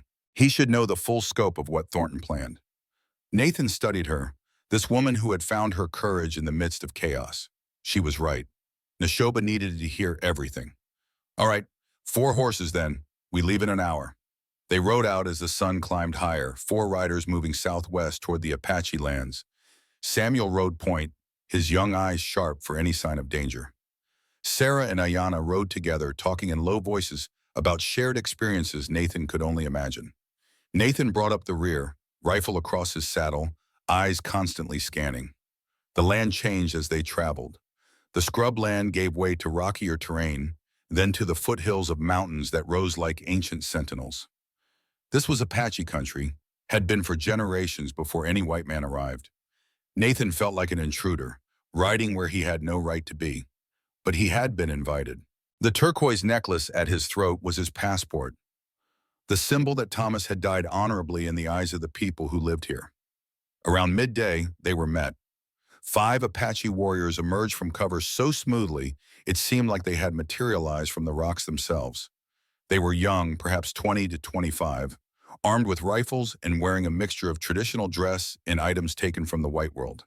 Their faces were painted for war. The leader, a tall man with a scar running down his left cheek, raised his hand, the universal signal to halt. Nathan reined in his horse. "We come in peace. I am Nathan Graves, brother to Thomas Graves. I bring your chief's daughter home." The warrior's eyes widened at the sight of Ayana. She sat straighter in her saddle, lifted her chin with royal bearing. "I am Ayana, daughter of Neshoba. These people saved my life. They are under my protection." The scarred warrior moved closer, studying Nathan with intense dark eyes. "I know this name. Thomas Graves. My uncle speaks of him, says he died with honor." "Your uncle?" "Kiona. He scouts for our band." The warrior looked at Ayana. "He is also your brother, daughter of Neshoba. He will be glad to see you alive." "Take us to my father," Ayana said. It was not a request. The warriors formed an escort around them, and they continued deeper into the mountains. The path grew narrow, winding between rocks that could hide 100 ambushes. Nathan kept his hands visible, showing he meant no threat. Samuel did the same, though Nathan could see the tension in the boy's shoulders. After an hour of riding, they crested a ridge and looked down into a valley. The Apache village spread below them, perhaps 50 structures in total. Not the traditional wickiups Nathan had expected, but a mixture of styles. Some were the traditional dome-shaped dwellings made of branches and hides. Others were more permanent structures made of adobe or wood. A river ran through the center of the valley, providing water. Horses grazed in a meadow. Children played near the water. It looked like any frontier settlement, Nathan thought. People trying to live their lives, raise their families, survive in a hard land, just like him. As they descended, people began to notice them, stopped what they were doing to stare at the white strangers riding into their village with their chief's daughter. Nathan heard murmurs, saw hands move toward weapons. The atmosphere was tense, balanced on the edge of violence. Then a cry went up. "Ayana! Ayana has returned!" A man emerged from the largest structure in the village. He was perhaps 62, but age had not diminished him. He stood tall and straight, shoulders broad, moving with the controlled power of a warrior who had never lost his edge. His hair, mostly gray now, hung in 2 long braids decorated with feathers and beads. A bandage wrapped around his left shoulder, testament to the recent attack on the village. This was Chief Neshoba. Nathan knew it in his bones. Ayana slid from her horse, nearly fell, caught herself on her crutch. "Father!" Neshoba closed the distance between them in seconds, caught his daughter in his arms, held her like she might disappear if he loosened his grip. Nathan saw tears stream down the old chief's weathered face, saw his shoulders shake with relief and joy. For long moments, father and daughter stood together, speaking in their own language. Words Nathan couldn't understand, but whose meaning was universal. Loss and reunion. Fear and relief. Love that transcended everything else. Finally, Neshoba released her, held her at arm's length, examined her injuries with a father's sharp eye. When he spoke, his voice was thick with emotion, but his English was clear. "Who did this to you?" "White men, 3 of them. They planned to sell me to a rancher named Thornton." Neshoba's face went hard as stone, his eyes lifted to Nathan, and Nathan felt the weight of that gaze like a physical thing. This was a man who had led warriors in battle for 40 years. who had survived the Spanish, the Mexicans, the Americans, who had signed peace while keeping his pride intact. This was a dangerous man. And these white people? Neshoba gestured to Nathan's group. Why do they bring you home? Because this one saved me. Ayanna pointed to Nathan. This is Nathan Graves, brother to Thomas, the man who died protecting our people 3 years ago.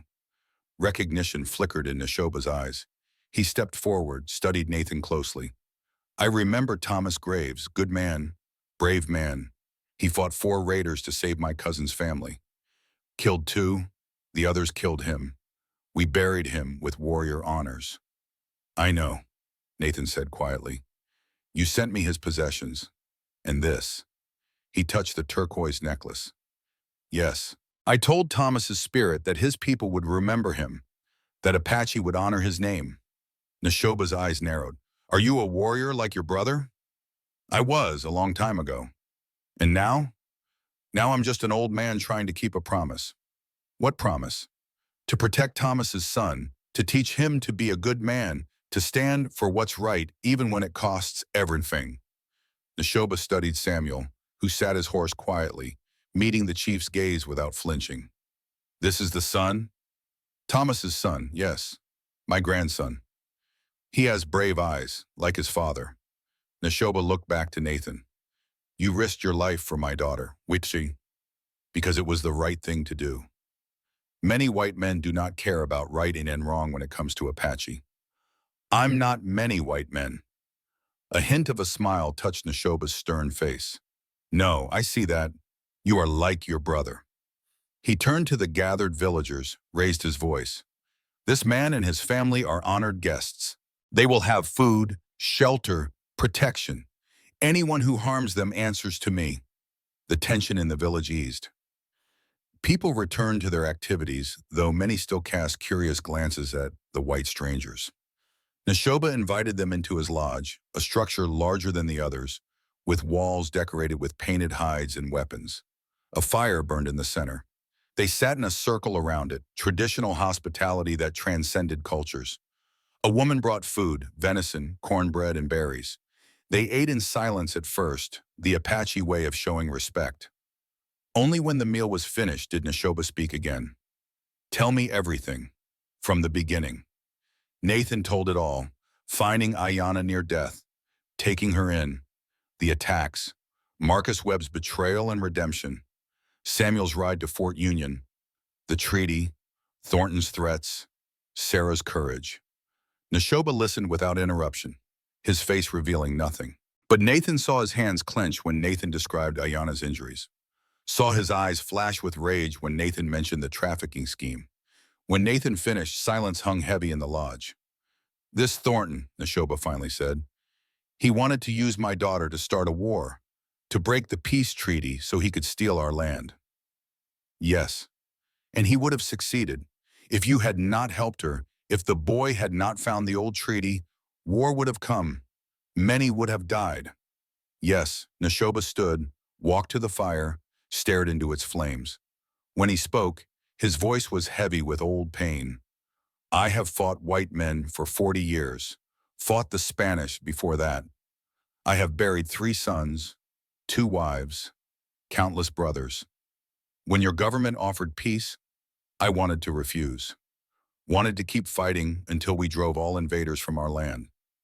He turned back to Nathan. But I am old, Shimon. Tired. I have grandchildren who deserve to grow up without war, so I signed the treaty. Agreed to share the land our ancestors gave us.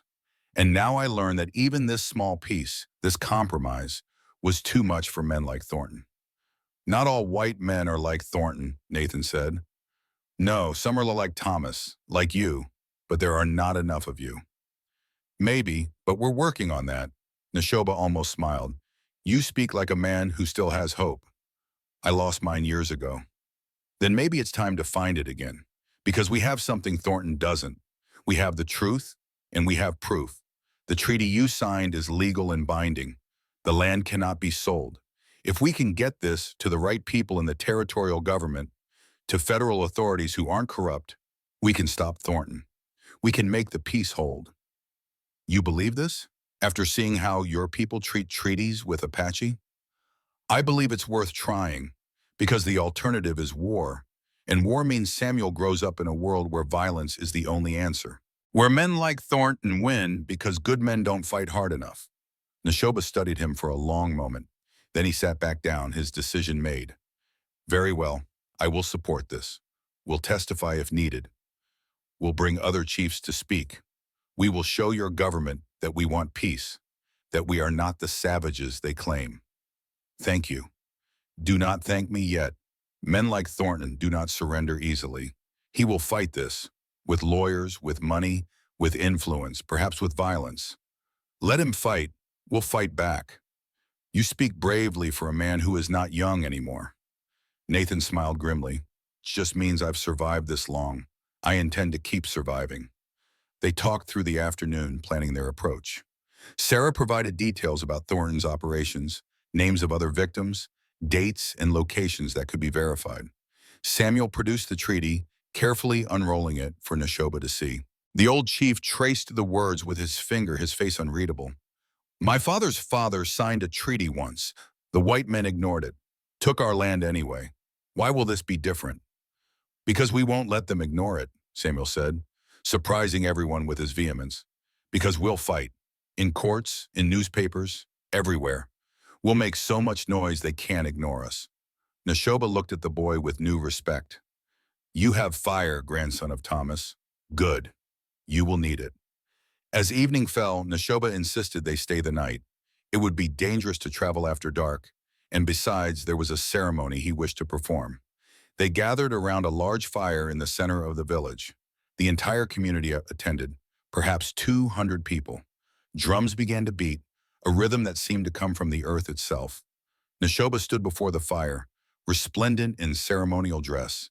He spoke in Apache first, long sentences that rolled and flowed like music. Then he switched to English. 3 years ago, Thomas Graves died defending Apache children. Tonight, we honor his memory by welcoming his family into ours. Nathan Graves, Samuel Graves, you are no longer strangers. You are brothers. Our fires are your fires. Our food is your food. Our enemies are your enemies. He approached Nathan, placed a necklace of turquoise and silver around his neck. Did the same for Samuel. The crowd erupted in a cry that raised the hair on Nathan's arms. You honor us, Nathan said, his voice thick. No, we honor your brother's sacrifice and your courage. Neshoba smiled, genuine warmth in his eyes. Besides, my daughter speaks highly of you. She says you are stubborn as a mule and twice as ornery. High praise from Ayanna. Despite everything, Nathan laughed. Around him, the Apache people laughed too, and for a moment, the divisions of culture and history seemed to fade.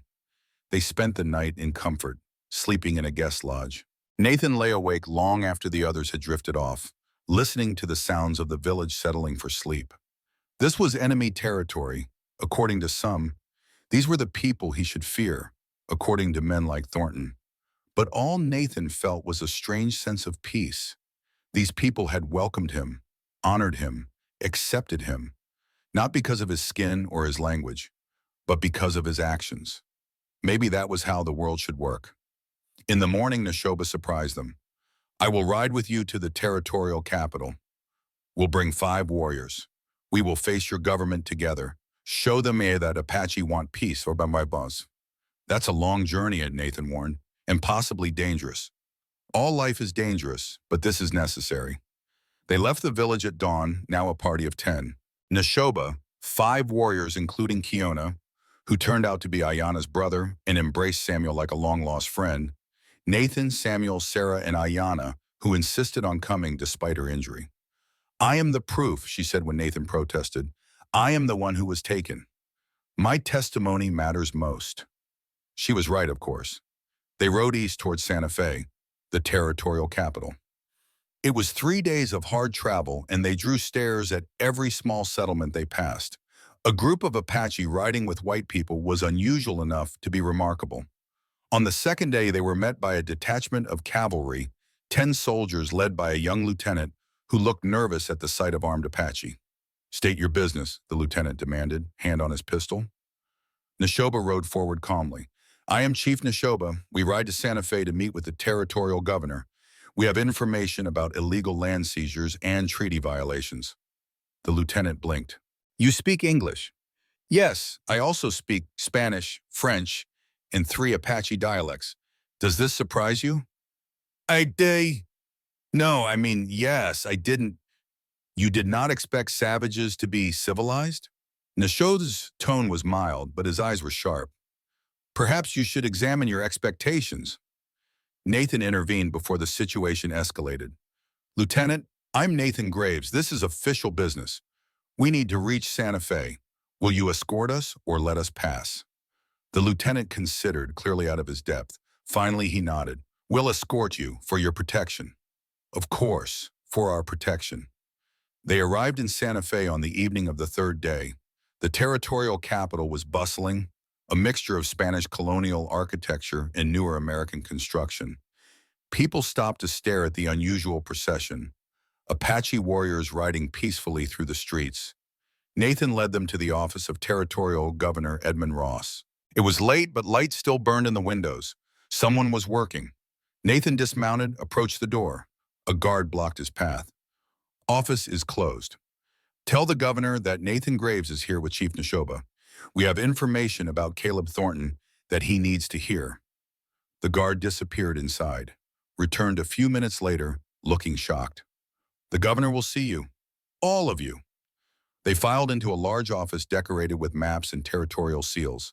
Behind a massive desk sat Governor Ross, a distinguished man in his 50s with sharp eyes and the bearing of someone who had seen his share of trouble. He stood when they entered, his gaze moving from Nathan to Neshoba to the others. Chief Neshoba, I didn't expect to see you in my office. I did not expect to be here, Governor, but circumstances demand it. I'm listening. For the next 2 hours, they laid it all out. Samuel produced the Treaty of 1868. Sarah provided her documentation of Thornton's trafficking operation. Ayanna testified about her kidnapping. Nathan described the attacks on his property. Neshoba spoke last, his voice carrying the weight of a leader who had seen too much suffering. Governor Ross, I signed a peace treaty with your government in good faith. I convinced my people to put down their weapons, to share the land we have held for generations. And now I learn that this peace was threatened not by Apache, but by white men seeking profit. If my daughter had died or war would have come, the treaty would have ended, exactly as Thornton planned. Governor Ross had grown increasingly pale as the testimony continued. Now he sat back in his chair, rubbing his face wearily. Thornton contributed heavily to my campaign. I considered him a friend. Friends do not always show their true faces, Neshoba said. No, they don't. Ross stood, paced to the window, stared out at the darkening street. This treaty, the one from 1868, if it's genuine... It is, Samuel said. I retrieved it from Fort Union archives myself. It has the presidential seal. Then Thornton's land purchases are invalid. The government cannot sell land it does not own. Ross turned back to them. But this goes beyond Thornton. If this treaty is enforceable, it affects dozens of land deals across the territory. Ranchers, mining companies, settlers, all of them may be on land they have no legal right to occupy. Then that is a problem your government must solve, Neshoba said. But it does not change the law. No, it doesn't. Ross returned to his desk, pulled out paper and pen. I'm issuing an order immediately. Caleb Thornton is to be arrested on charges of conspiracy, kidnapping, and trafficking. His assets are frozen pending investigation, and I'm sending a telegram to Washington. This treaty needs federal review. Will they listen? Nathan asked. The Secretary of the Interior is an honest man. He'll listen. Whether he can act against all the interests arrayed against him, I don't know. But we have to try. That's all we ask, Nathan said. Ross wrote rapidly, signed the order with a flourish. I'll have marshals dispatched tonight. Thornton won't escape. He has influence, Sarah warned. He'll fight this. Let him fight, but he'll do it from a jail cell. They left the governor's office as full darkness fell. The streets of Santa Fe were lit by lanterns, casting pools of warm light against the encroaching night. Nathan felt something loosen in his chest, a tension he had been carrying for days. They had done it, had brought the truth to power, had given justice a chance. Now they could only wait. Neshoba insisted they stay in Santa Fe until Thornton was arrested. I want to see this man face the consequences of his actions. They found lodging at a modest hotel that was willing to accept Apache guests. The owner, an older Mexican woman named Maria, took one look at Ayana's injuries and declared the girl needed proper care. She bustled Ayana off to a room, leaving the men to settle in. That evening, as they ate dinner in the hotel's small dining room, Marshal Henry Dalton appeared. Nathan recognized him from the siege, the lawman who had arrived with the dawn to turn the tide. "Mr. Graves," Dalton said, touching his hat, "Chief Neshoba, I've been sent by Governor Ross. Thought you'd want to know that we arrested Caleb Thornton an hour ago." Nathan set down his fork. "How did he take it?" "About as you'd expect. Threats, bluster, claims that he owns half the territorial government, but he went into the cell just the same. Rich men bleed the same as poor men when you cut them." "What happens now?" "Trial. Federal prosecutors are being brought in. Given the scope of the charges and the treaty implications, this is bigger than territorial jurisdiction. Could take months." "Will he stay locked up?" "Judge denied bail. Thornton's considered a flight risk. Too much money, too many connections outside the territory." Nathan felt relief wash over him. It wasn't over, but it was something. "Thank you, Marshal." "Don't thank me. Thank yourself and this boy." Dalton nodded to Samuel. "Took guts to ride through those mountains alone. Your father would be proud." Samuel ducked his head, embarrassed but pleased. After Dalton left, Neshoba raised his cup in a toast. "To justice, and to the men and women who fight for it." They stayed in Santa Fe for 3 more days while the legal machinery ground forward. Nathan watched Samuel during this time, saw how the boy carried himself with new confidence, saw how he talked to the Apache warriors as equals, learning from them, sharing stories, saw how he was becoming the man Thomas had hoped he would be. On their last evening in the capital, Nathan found himself alone with Neshoba on the hotel's roof, watching the sunset paint the sky. "Your grandson is good with my people," Neshoba observed. "He listens, does not assume he knows better. His father taught him that, before I got the chance to ruin it. You do not give yourself enough credit. The boy has your strength, your honor." Nathan was quiet for a moment. "When Thomas died, I thought I was done. Thought I'd just fade away on that ranch, alone with my ghosts. Then Samuel came, and Ayana, and suddenly I had reasons again. Reasons to live, reasons to matter. There's a difference, but Neshoba nodded slowly. "I understand. After my sons died, I felt the same. But then Ayana was born, and I learned that legacy is not about what we accomplish. It is about what we pass on, what we teach. Yes, what we teach." Neshoba looked at Nathan directly. "I would ask something of you, Nathan Graves." "Ask." "When I die, my people will need friends among the whites. Advocates who understand our ways but can navigate your world. I see this in Samuel. He could be such a bridge.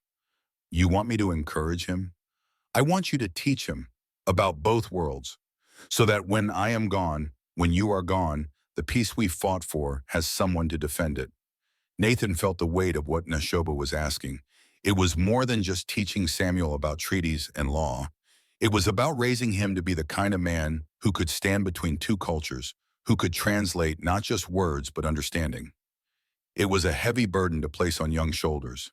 But looking at Samuel, Nathan thought maybe the boy could carry it. "I'll teach him," Nathan promised. "Everything I know, everything I've learned, and when I'm gone, he'll remember. He'll stand for what's right. Then I am content." Neshoba stood, placed a hand on Nathan's shoulder. "You are a good man, Nathan Graves. Your brother chose well when he asked you to raise his son." "I hope so. Most days I feel like I'm just stumbling through it." "That is how all fathers feel. The good ones, anyway." They stood together as darkness fell, 2 old warriors watching the stars emerge, each thinking about legacies and promises and the future they were building for the children they loved. The next morning, they rode back toward Nathan's ranch. The journey was easier now, without the weight of urgency pressing on them. They took their time, camped under the stars, shared stories around evening fires. Kiona taught Samuel how to track, how to read signs in the earth that told stories of who had passed and when. Samuel taught Keona about law and courts and the white man's system of justice. They became friends, these two young men from different worlds. Ayanna rode with Sarah, the two women forming a bond born of shared trauma and shared courage. Nathan heard them talking late into the night sometimes. Voices too low to make out words, but the tone clear enough. Healing, understanding, hope. Nathan and Neshoba rode together, often in comfortable silence. The kind of silence that came when two men understood each other well enough that words were optional. On the last day of their journey, as Nathan's ranch came into view, Neshoba reined in his horse. "I will leave you here. My people will wonder where I have gone." "You're welcome any time," Nathan said. "My home is yours. And mine is yours." Neshoba extended his hand, not in the white man's handshake, but in the Apache way, gripping Nathan's forearm. "We are brothers now, in all the ways that matter." "Brothers," Nathan agreed. Neshoba and his warriors rode away, Keona turning back once to wave at Samuel. The boy waved back, something like sadness crossing his face. "Will we see them again?" Samuel asked. "Yes," Nathan said with certainty. "We're family now. Family comes back." They reached the ranch as the sun was setting, casting long shadows across the familiar ground. The cabin looked different somehow, not physically changed, but altered in Nathan's perception. It was no longer just a place to survive. It was a home, a place worth fighting for. Sarah settled in easily, taking over one corner of the main room and organizing things with the efficiency of someone used to making do. Ayanna moved more slowly, her ankle still healing, but she insisted on helping with daily tasks. "I will not be useless," she declared when Nathan suggested she rest. "Never thought you were." Over the following weeks, a rhythm developed. Samuel and Nathan worked the ranch during the day, repairing fences, tending livestock, preparing for winter. Ayanna and Sarah managed the household, cooked meals, and planned for the future. It felt, Nathan thought, like a family. Not the traditional kind, perhaps, but family nonetheless. News came sporadically from Santa Fe. Thornton's trial was proceeding, but slowly. Federal prosecutors were building a case that would stand up to the inevitable appeals. Other victims had come forward, emboldened by Sarah's courage. The scandal was spreading, touching politicians and businessmen across the territory. Marshal Dalton visited once, bringing updates and checking on their safety. Thornton's lawyer is pushing for dismissal, claims the treaty is too old to enforce, but the judge isn't buying it. "Good," Nathan said. "There's something else. The federal government is reviewing all land transactions in the territory. If the 1868 treaty is upheld, a lot of people are going to lose property they thought they owned legally. That's not our problem." "No, but it makes you unpopular. Some of those landowners are talking about challenging the treaty, about using force if necessary." Nathan felt his jaw tighten. Let them try. We held off Thornton's men. We can hold off anyone. But after Dalton left, Nathan found himself troubled. This was bigger than he had realized. By bringing the treaty to light, they had threatened the interests of dozens, maybe hundreds of powerful men. Men who would not go quietly into dispossession. The fight was far from over. Winter came early that year, bringing snow that blanketed the ranch in white silence. They huddled around the fire in the evenings, telling stories, making plans. Samuel talked about wanting to study law properly, about becoming an advocate for Apache rights. Sarah spoke of establishing a shelter for women escaping situations like hers. Ayanna described her father's vision for a lasting peace. And Nathan listened, marveling at how much these three people had changed his life, how they had given him purpose again. One evening, as snow fell thick outside, Ayanna approached Nathan with a question. "When spring comes, I should return to my people, but—" She hesitated, something Nathan had rarely seen her do. "But what?" "I do not want to leave. This place, these people, it feels like home." Nathan understood what she was really asking, whether there was a place for her here permanently, whether she belonged. "You're always welcome here," Nathan said carefully, "for as long as you want to stay. This is your home if you choose it." Relief flooded her face. "Thank you. My father will understand. He knows I have found good people." That night, lying in his bed, listening to the wind howl, Nathan thought about the future, about Samuel growing into manhood, learning to bridge two worlds, about Sarah healing and helping others heal, about Ayanna finding a place where she was valued and safe, about himself, an old man given unexpected purpose in his final years. Thomas had asked him to raise Samuel to be a good man, but in doing so, Nathan had become a better man himself, had learned that honor wasn't something you performed. It was something you lived, daily, quietly, through small choices that accumulated into a life worth living, had learned that promises, once made, shaped everything that came after. Spring arrived with the suddenness of desert seasons, transforming the landscape almost overnight. The trial in Santa Fe concluded with Thornton convicted on multiple counts, 25 years in federal prison, his assets seized, his reputation destroyed. News of the verdict reached the ranch on a warm April morning. Samuel rode in from town with the newspaper, shouting before he even dismounted, "He's guilty! Guilty on all counts!" They celebrated that evening with a feast, roasted a goat that Neshoba had gifted them, drank sparingly from a bottle of whiskey Nathan had been saving, laughed and told stories and allowed themselves to believe that justice, however delayed, had finally arrived. But Nathan knew better than to think it was truly over. Thornton was just one man. There would be others. The fight to uphold a treaty, to protect Apache lands, to ensure that peace held would continue for years, maybe generations. But tonight they could celebrate the victory they had won. As the evening wound down, Nathan found himself outside looking at the stars. The same stars that had watched over him at Gettysburg, at Thomas's grave, through 3 years of isolation and grief. The same stars that now watched over a future he had helped shape. "You did good, brother," he whispered to Thomas's memory. "Your boy's going to be fine, better than fine. He's going to change things, make them better."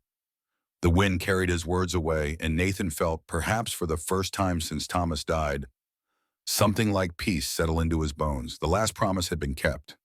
Samuel was a man now, with his own path to walk, but Nathan had given him the tools he needed, the values, the courage. The rest was up to the boy. Nathan went back inside, back to the warmth and laughter and family he had found when he stopped hiding from the world. And as he settled into his chair, surrounded by people he loved, he allowed himself to think about tomorrow, about the ranch that needed tending, and the battles still to fight and the life still to live, about legacy and honor and promises that echoed through generations. Tomorrow would bring its own challenges. But tonight, Nathan Graves was content. He had held the line, had stood firm when it mattered most, had proven that one man, however old and tired, could still make a difference. That was enough. That was everything. The fire crackled. Outside, the desert night sang its ancient song. And in a small cabin in the New Mexico territory, hope lived on, fragile but unbroken, passed from one generation to the next. The last promise had been kept, and the future, uncertain but bright, waited to be born. The fire crackled in the hearth, casting dancing shadows on the cabin walls. Nathan sat in his chair, watching the flames, thinking about the journey that had brought them here. From that desperate moment when he found Ayanna broken and pleading, to this moment of peace and hope. Samuel had grown from a grieving boy into a man with purpose. Ayanna had transformed from a victim into a warrior. Sarah had found her voice. And Nathan, he had found something he thought he'd lost forever when Thomas died. He had found family. Not the family of blowout alone, though Samuel carried that bond, but the family you chose, the family you built through shared struggle and sacrifice, the family forged in fire and sealed with trust.